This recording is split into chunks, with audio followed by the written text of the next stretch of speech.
과학의 눈으로 읽는 성경 32번째 시간입니다.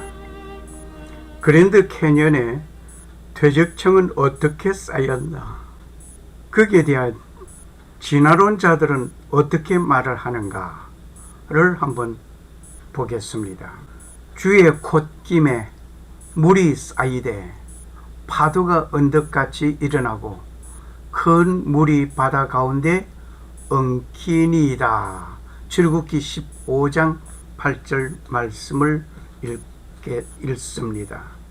이스라엘 백성이 홍해를 육지같이 건너고 난 후에 모세의 노래 속에 이런 구절이 였습니다. 출애굽한 백성이 가는 길 앞에는 홍해는 가로막고 뒤에는 애굽 군대가 오고 있었습니다. 오갈 곳이 없는 이들에게 하나님은 홍해를 열어 건너가게 하셨습니다.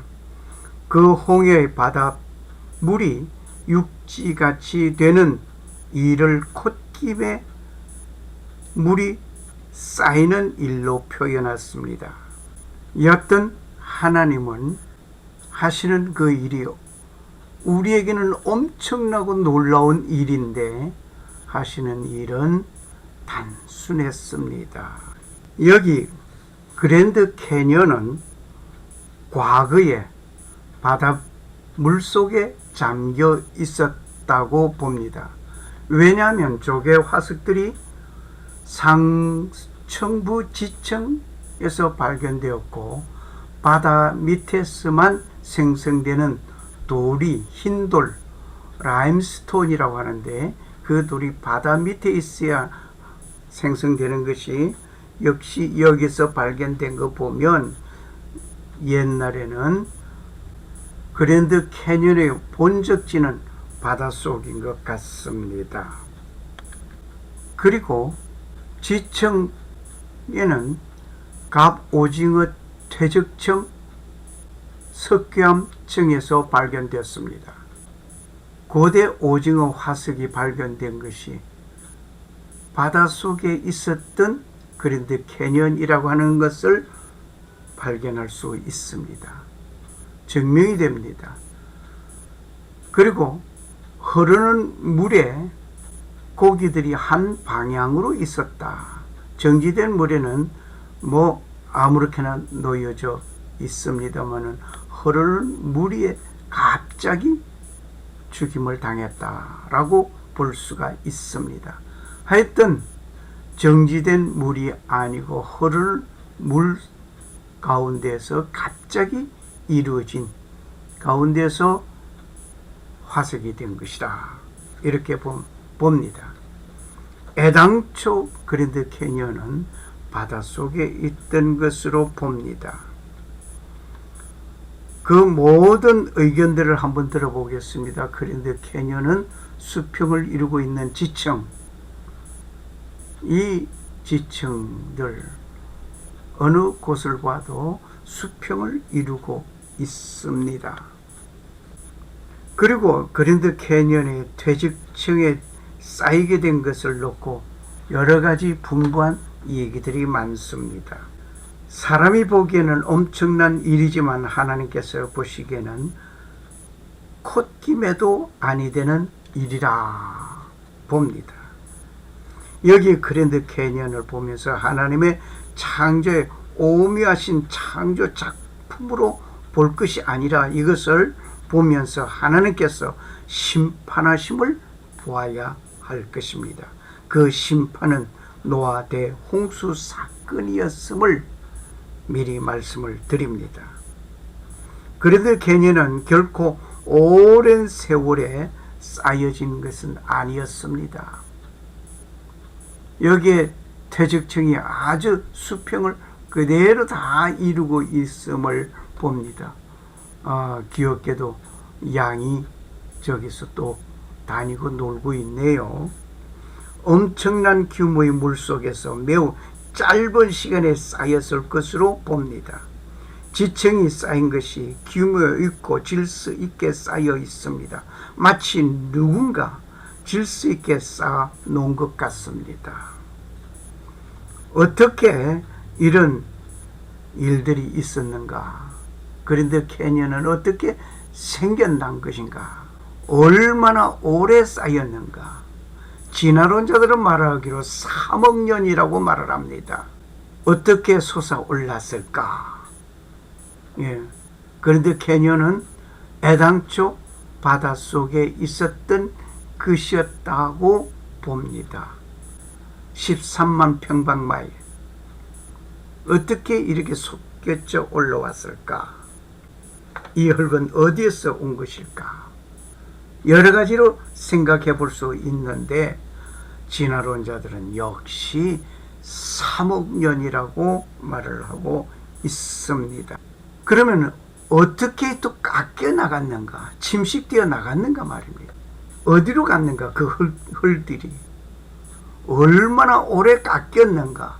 진화론자들은 말을 하기로 7천만 년이라는 세월을, 장구한 세월을 놓고 이렇게 깎여 나갔다, 이렇게 말을 하고 있습니다.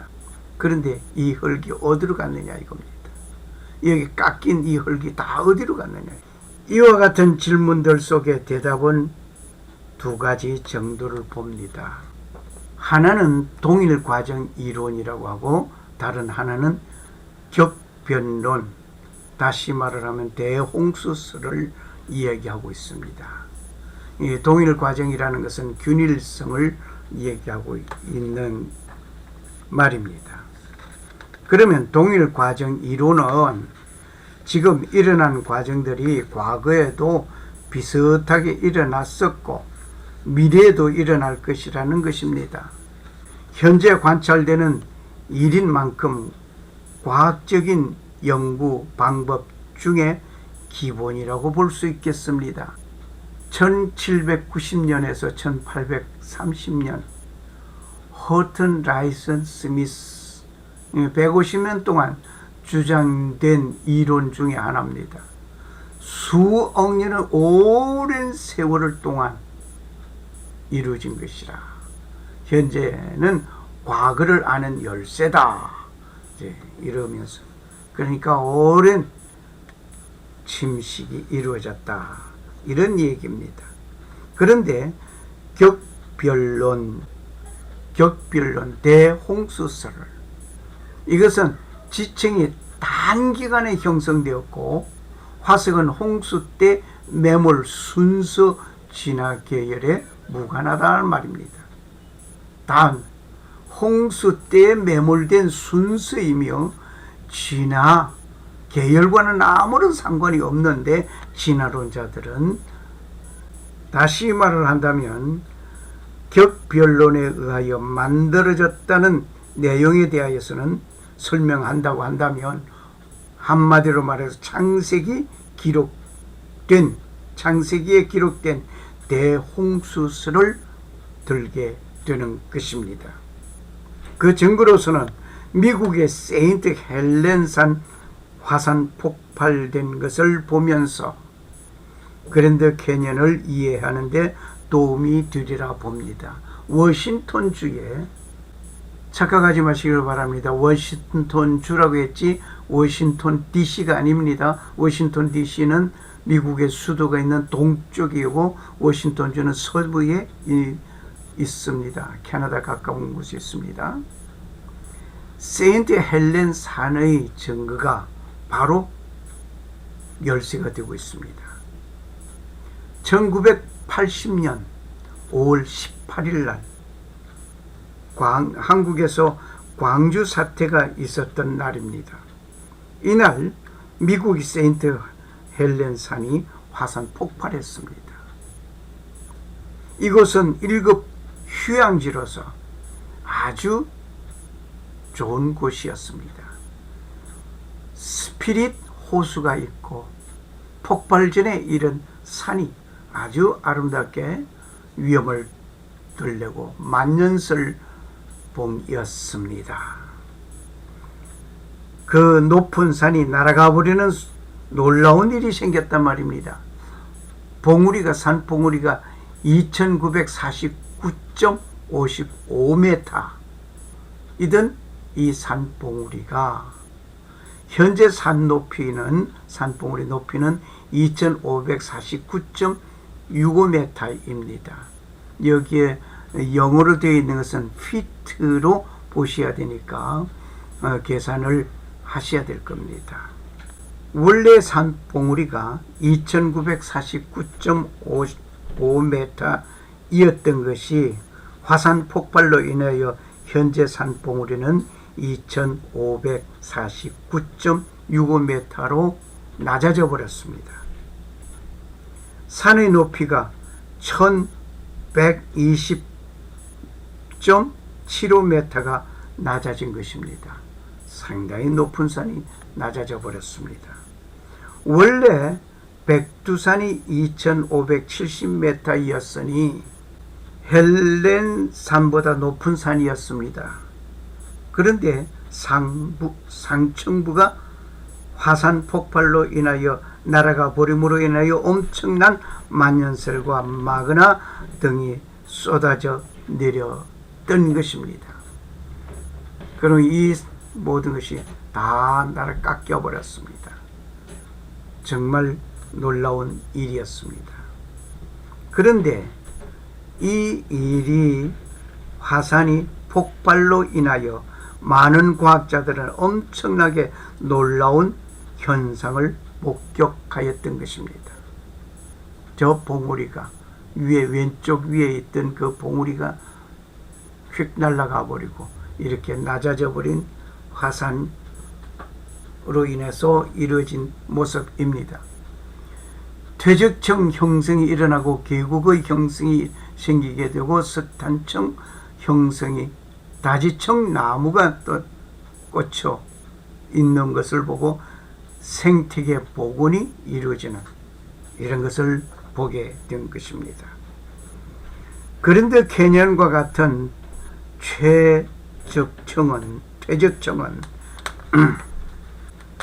그랜드 캐년과 같은 퇴적층은 형성을 보았습니다. 그랜드 캐년과 같은 계곡이 형성되어졌습니다. 흙더미가 쓸려 내려가면서 생긴 석탄층이 생긴 것을 보았습니다. 지층대를 뚫고 위치한 다지층 나무를 보게 되었습니다. 생태계 복원. 이런 것을 과학자들이 보았단 말이에요. 지금 여기에 보는 것, 퇴적층 형성된 것은 역시 수평으로 이루어져 있죠. 이렇게 큰 퇴적층이 1년 내에 일어난 3번의 화산 폭발로 쌓인 것입니다. 첫 번째 화산 폭발이 3월 18일 날 있었고 1980년 6월 12일 날 두 번째 쌓여졌고 세 번째 지층이 3월 19일 날 1982년에 쌓여졌던 것입니다. 이 지층이 수평으로 이루어진 걸 보시죠. 고작 몇 시간 동안에 쌓인 것입니다. 자, 이제 진화론자들이요, 이것을 어떻게 설명할 것입니까? 말씀해 보시기를 원합니다. 그래도 수천만 년 전 운운할 것입니까? 진화론자들의 말을 빌려서 말을 한다면 지층이 30cm 쌓이는데 얼마나 세월이 흐른다고 말을 하냐면 5,000년 정도 걸린다고 해석을 하고 있습니다. 진화론자들의 말을 빌려서 말을 한다면 지층이 30cm 쌓이는데 5,000년 정도 걸린다고 해석하면서 말을 하고 있습니다. 그러면 30cm 쌓이는데 5,000년 걸렸으니 이거 몇 천만 년 붙여도 이건 설명이 안 됩니다. 그런데 단 이것은 1년에 3번의 폭발로 인해서 쌓인 1층, 2층, 3층, 이것이 오래전의 사건이 아닙니다. 이 화산 폭발은 최근에 일어난 일이고 과학자들과 많은 사람들의 목격 파악한 바입니다. 현대 지질학자들은 B층과 C층이 여기에 다시 한번 볼까요? B층과 C층에 색깔이 다른 거 보셨죠? 그래도 우기려면 우겨보세요. 아주 먼 세월이 지난 후에 지금의 역사서가 퇴색되고 없어지고 난 뒤에 말을 하십시오. 이상한 일입니다. 화산 폭발로 뒤엉키어 쏟아져 내리는 흙둥미들이 이렇게 질서 있게 차곡차곡 쌓일 수 있다는 것 말입니다. 말로는 설명하기 어렵습니다. 그러나 실험하는 모습을 보면서 설명을 동영상으로 보면서 이해해 보시기를 바랍니다. 고운 모래와 굵은 모래를 다르게 염색을 하여 잘 섞어서 수조 안에 넣고 천천히 부어 내리면 오른쪽 아래 그림같이 쌓이게 될 것입니다. 한번 보시겠습니다. 그래서 이게 어떻게 저렇게 쌓이는가? 제가 사진으로만 보여드리면 또 이 트릭 보세요. 잠이 확 깨실 겁니다.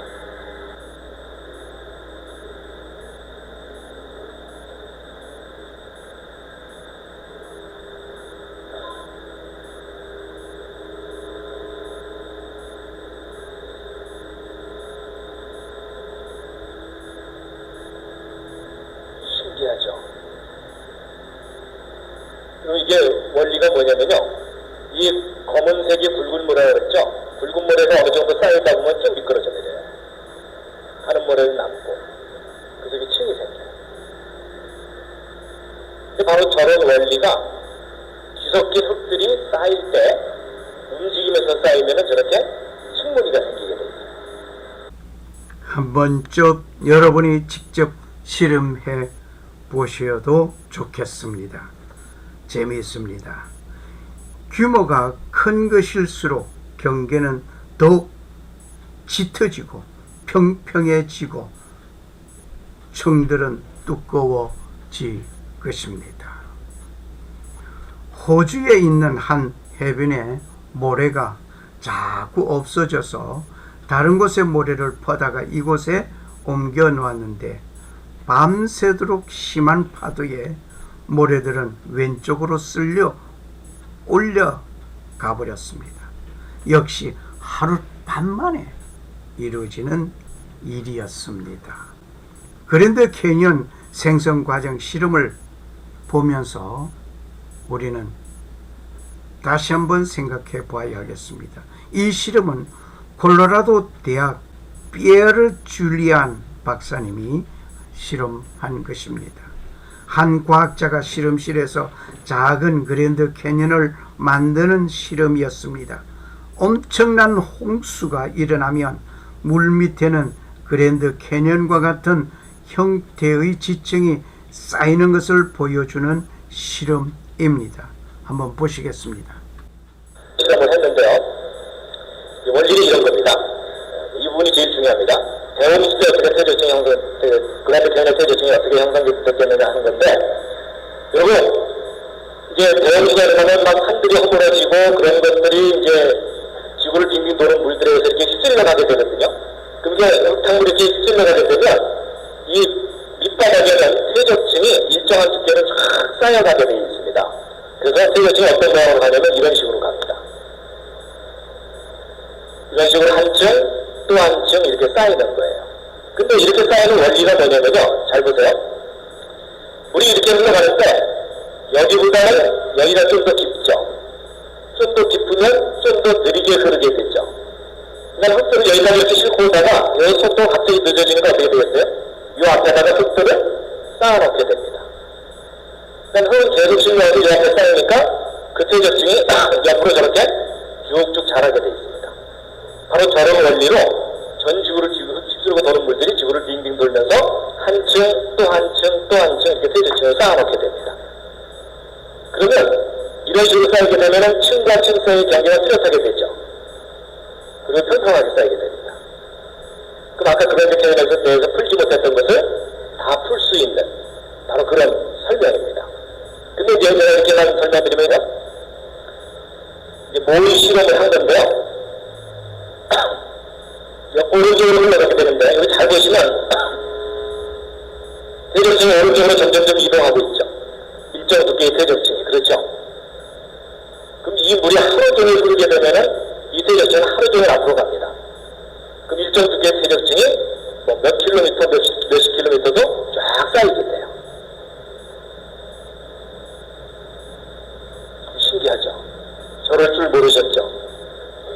대홍수가 일어나는 저런 현상이 반드시 나타납니다.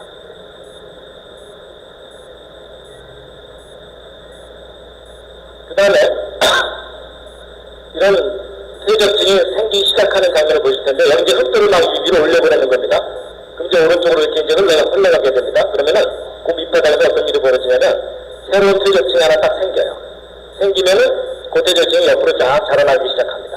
그럼 이 물이 계속 흐르는 날은 이 한 층은 옆으로 계속 가게 돼 있어요. 이렇게 한 층 한 층 쌓이는 겁니다. 그래서 실제로 이제 대홍수가 일어났을 때 물 밑에서는 이제 어떤 일이 벌어지는지에 대해서 이제 보시면요. 오른쪽으로 이제 물이 흘러가는 겁니다. 흘러가게 되면 여기는 좀 쌓이고 여기는 막 깎아냅니다. 이제 산들을 허물어뜨리는 거죠. 이런 깎은 이 흙들을 또 싣고 가다가 또 여기는 쌓아놓고, 그리고 또 이제 한동안 이 평평하면은 계속 싣고만 갑니다. 물이 흐르는 속도가 있으니까. 그래서 쭉 싣고 가다가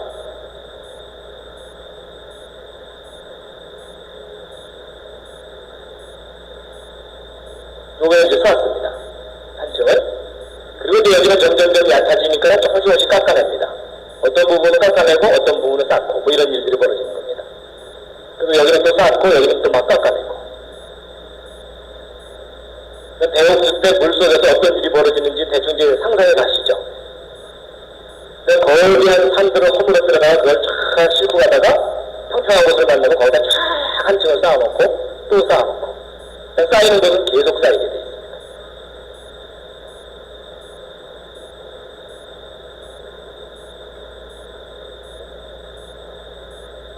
그래서 이제 이런 식으로 대적층이 형성되는 겁니다.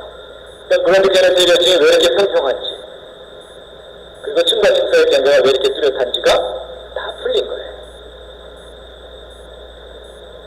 전직으로 뒤덮은 대홍수가 분명히 있었던 겁니다. 다시 한번 보여드리면 이제 이런 겁니다. 한 층이 쫙 가고요. 또 한 층이 또 가고, 이런 식으로.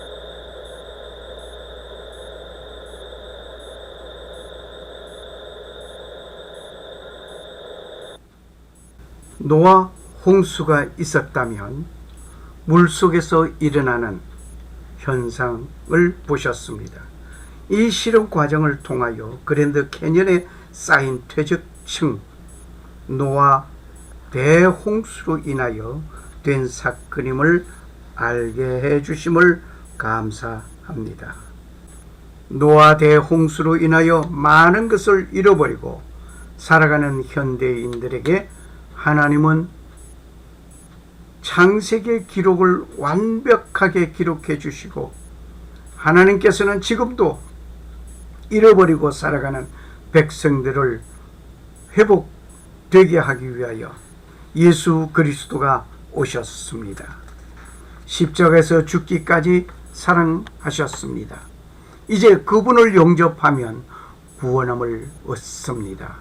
주 예수 그리스도를 믿으라. 그리하면 너와 네 집이 구원을 얻으리라 하셨습니다. 지금 이 순간 그분을 영접하고 영원한 삶의 구원을 얻기를 소원합니다. 감사합니다.